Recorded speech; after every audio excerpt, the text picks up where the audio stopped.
3.3, concavity and second derivative test. Number 1, concavity. Let's see, number 1. Okay, concavity. Let's start with the definition. F is a differentiable function on an open interval. So let f be differentiable on some open interval. Let's call that interval I. And then, number 1, f is concave upward on that interval I if f is increasing on the interval I. So concave upward if f is increasing. Number 2, f is concave downward on the interval I if f is decreasing on the interval I. So let's see a picture of what that means. So we have a graph of f right here. This is f of x. We say this graph is concave upward. If you continue, you see it looks like a parabola that opens up. You also see something else. So if you draw the tangent lines, all these tangent lines are below the graph, or we say the graph is above the tangent. So the graph is above its tangents on that interval I. And then the second situation is the graph of f of x. We say that this graph is concave downward. So if you continue the graph, it looks like a parabola that opens down. And if you draw the tangent, here we see in this case that the graph is below its tangents. Graph is below its tangents. All right, next thing we have is concavity test. Concavity test, so far we had increasing, decreasing test, then we had first derivative test, now we have concavity test, so lots of tests. We start with f, it's a function, and the second derivative exists on some interval I. Number 1, if the second derivative of x is positive for all x in that interval I, then the graph of f is concave upward on I. So let's see the connection. Positive second derivative for all x on the interval, that guarantees concave upward. Number 2, if, however, the second derivative is negative for all x in that interval I, then the graph of f is concave downward on I. So the connection, again, positive second derivative for all x guarantee concave downward. So that's the concavity test. Let's do an example. Discuss concavity. That means where is the graph concave upward, where is downward? Familiar function. F of x equals x squared. We know the graph, so we can check if the concavity test makes sense. We're starting with the first derivative. That's 2x. Then the second derivative. Oh, that's 2. And it's always positive. It's positive for all x in the entire domain, which is all real number.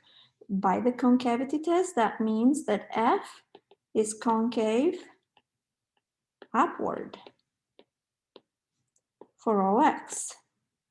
And indeed, that's what the graph shows, concave upward. Part B, another example, familiar function, square root of x. It's one of our parent functions, so we know what the graph looks like.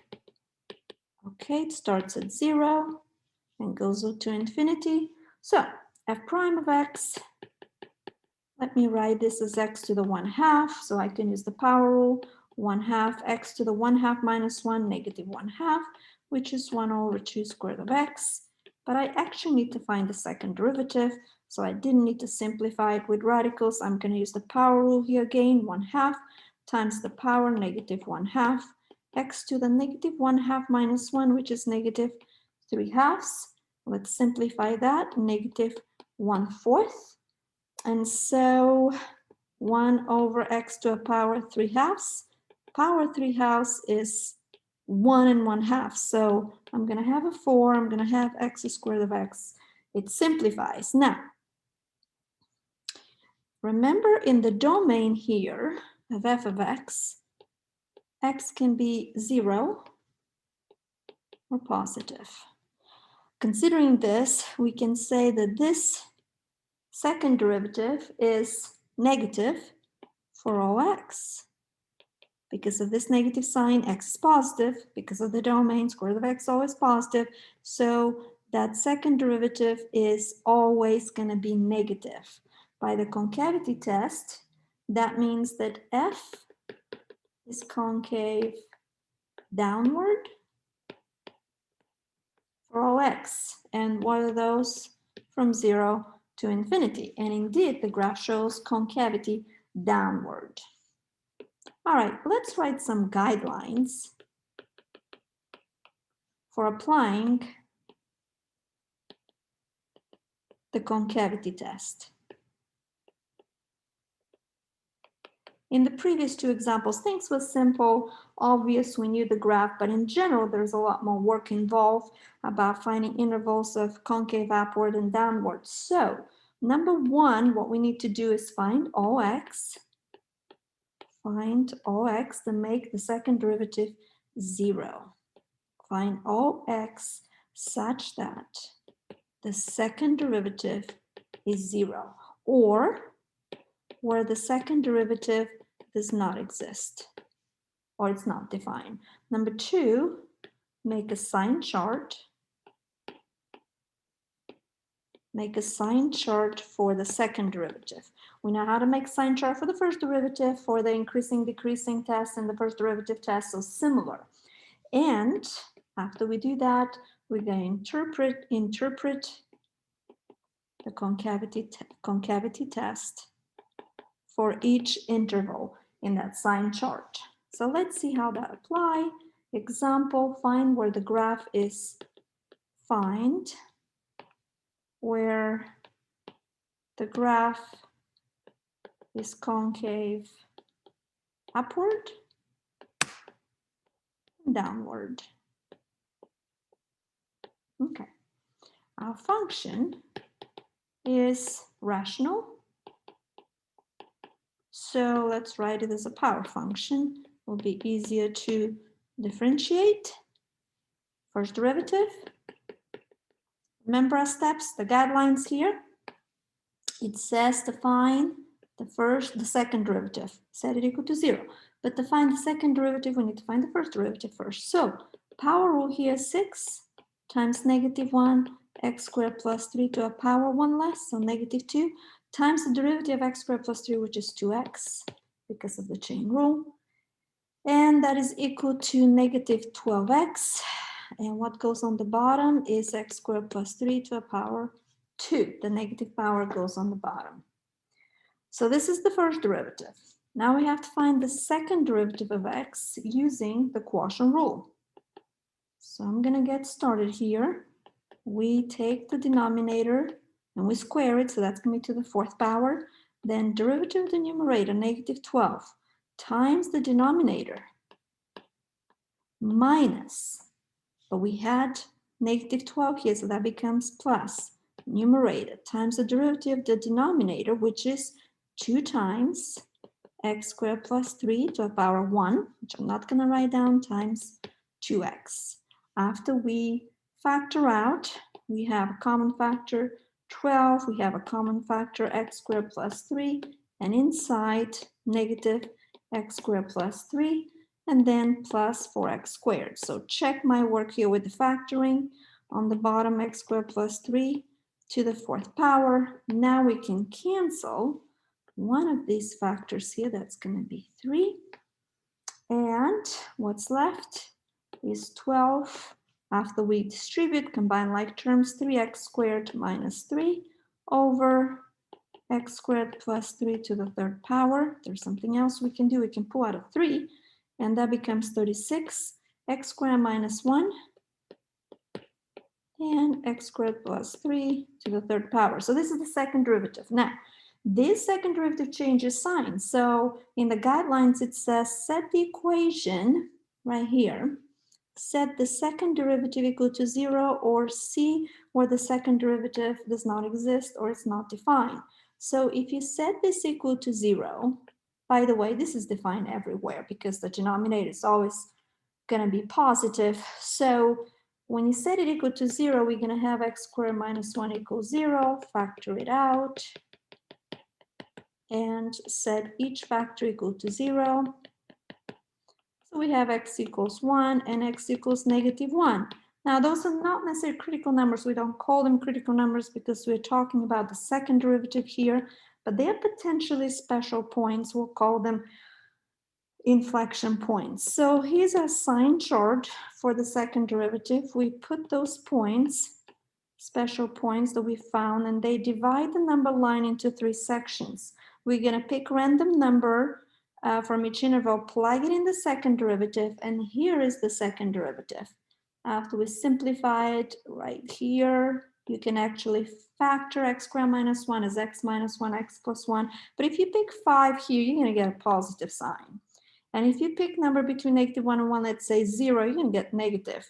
And again, here you're going to be positive. So take the time to plug in number from each interval and see they don't always alternate. So you need to be careful to check every interval. From this sign chart and the concavity test, we see wherever the second derivative is positive, that means f is concave upward.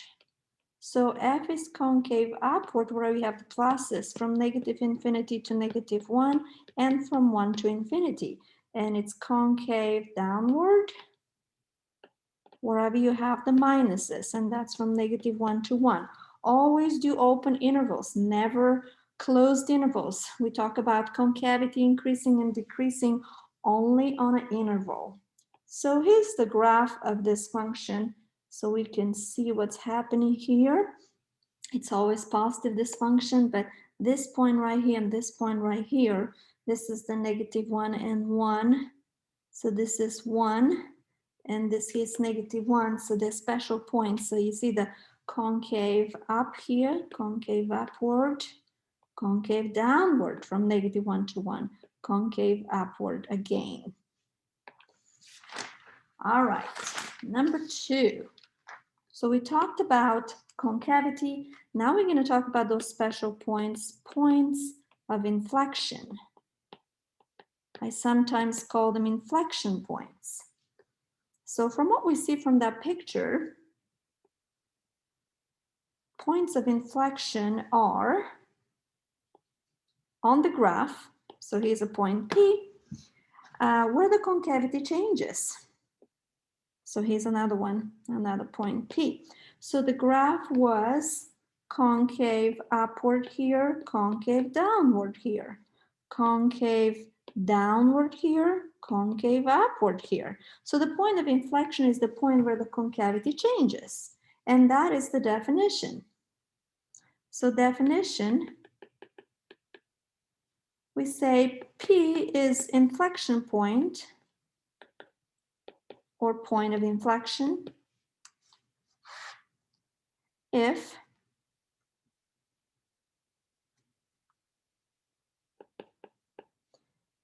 the concavity of the graph of f changes at that point. That means from concave upward to concave downward or vice versa. So property of inflection point. So if C, f of C is a point of inflection or inflection point,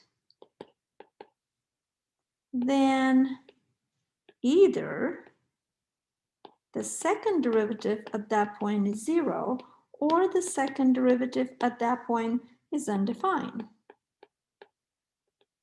Remember, these were the guidelines for the concavity, applying the concavity test. We're setting the second derivative equal to 0, and that's how we found here 1 and -1, or look for points where the second derivative does not exist or it's not defined.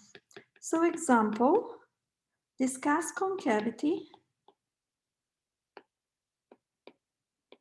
Discuss concavity of the graph f of x equals 2x to the third plus 1, and find inflection points, if any. So we start with the first derivative, 6x squared, then the second derivative, 12x. We set it equal to 0. The second derivative always exists. So if we have any inflection points, they're going to come from the equation second derivative equal to 0, and that is x equal to 0. Now we don't know that's an inflection point unless we do a sign chart, because in order to be an inflection point, you need to have change of concavity, and the point has to be in the domain. Now we're working with polynomials, so they're defined for all real numbers. In this sign chart, we pick a random number, let's say 5, plug it in, and you get a positive number for the second derivative here. This is sign chart for the second derivative. Pick a number less than 0, let's say -1, and you get the second derivative negative.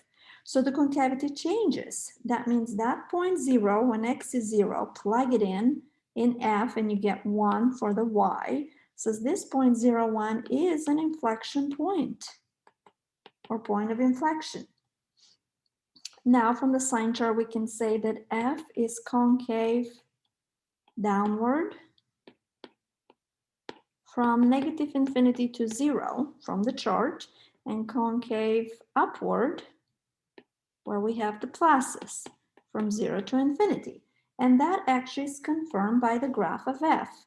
This is a cubic function, so we can easily graph this. It's shifted 2 units, 1 unit here, so that's the point 0, 1, which is our inflection point. So this point 0, 1 is our inflection point. One inflection point.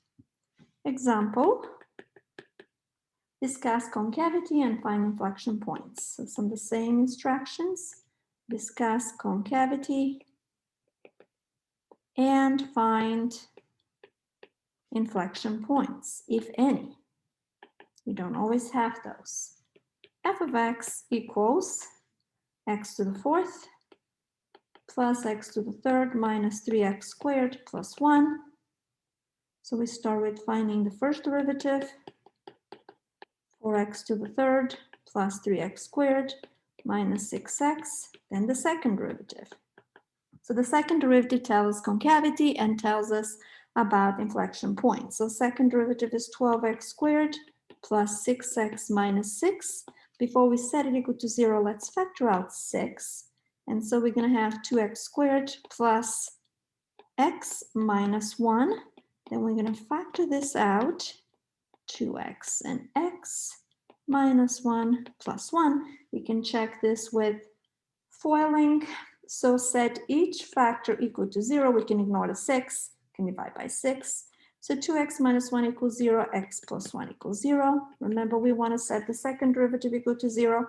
You solve for x here and you get x 1/2 and x equals -1. So those are the special points in a sign chart for the second derivative. Put them in order, -1 and 1/2. Recall that our graph is defined everywhere because it's polynomial. If they're point not in the domain, you're going to have to put a little hole here on the graph so we don't count it. So sign chart now. Pick a random point greater than 1/2, plug in the second derivative. So this is our second derivative. This is where you would plug in. And so you're going to get positive here, negative here, and positive. So take the time to pick points from each interval and substitute in the second derivative. All you need to know is positive or negative. So from this sign chart, we see concavity changes. So we have 2 inflection points.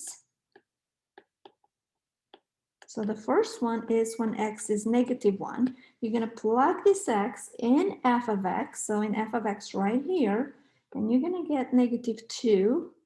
And the other inflection point is when x is 1/2. You plug in 1/2 in f of x, and you're going to get 7/16. So this is what we did.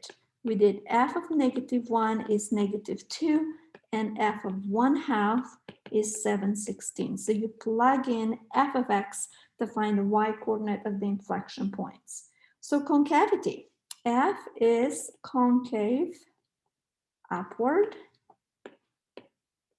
where the pluses are from -infinity to -1 and from 1/2 to infinity, and downward, where the minuses are, -1 to 1/2. A quick picture of this graph, it would look something like this. So it's a polynomial, the inflection points. So here's one right here. This is picture not drawn to scale, but -1, -2 is one inflection point. The concavity changes here. And the other one is 1/2 and 7/16. And concavity is obvious from the graph here. Number 3, second derivative test. Second derivative test. We already have the first derivative test, and the first derivative tell us about local minimum and maximum. Now, there's something interesting here, that if we have a graph that's concave downward like this, which means the second derivative at that point C is negative, in fact, it's concave downward right here, then we have a relative maximum. And if the graph is concave upward, you see at that point C, we have a relative minimum, and F second derivative C is positive. So the second derivative test is just another test that tells us where to find relative minimum and maximum. Second derivative test. Let the first derivative of some number C is 0. That means C is a critical number. C is a critical number. C is a critical number, and also the second derivative exists on open interval containing C. Number 1, if the second derivative at that point C, the critical number, is positive, then f of C is relative or local minimum. So that was the second situation here. Number 2, if the second derivative at that point C is negative, that means we have concave downward, and f of C is relative or local maximum.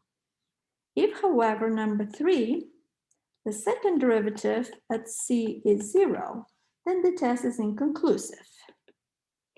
Then the test is inconclusive. You cannot use it. Then use the first derivative test.